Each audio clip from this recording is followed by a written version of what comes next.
neutre et juste. Est-ce qu'on peut comprendre autrement cela? Est-ce que si le gouvernement guinéen, est-ce que si le président Moussa Dadis Camara savait être planificateur de ce qui s'est passé, est-ce qu'ils auraient accepté une telle commission, sachant que dans tous les cas, celle-là serait neutre, entre griffes, indépendante, entre griffes, et juste, entre griffes. En tout cas, et cela n'est pas entre griffes, une commission dont ils ne pouvaient maîtriser. Les Nations Unies dépêchent une délégation de haut niveau en Guinée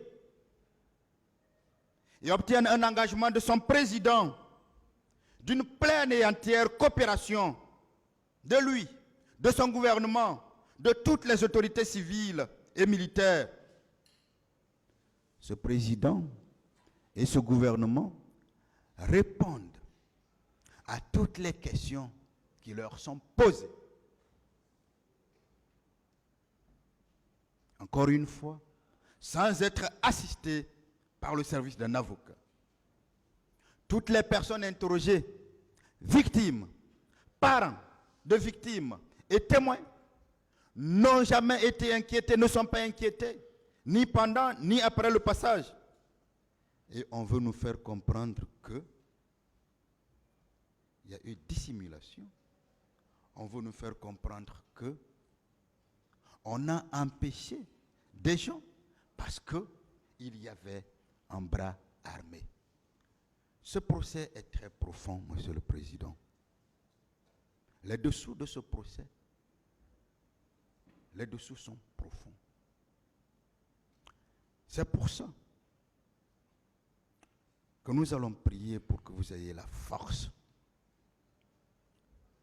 vous et les assesseurs, que vous ayez la force physique, que vous ayez la force morale, que vous ayez la force intellectuelle, que vous ayez la force de résister à toute pression extérieure, d'où qu'elle vienne,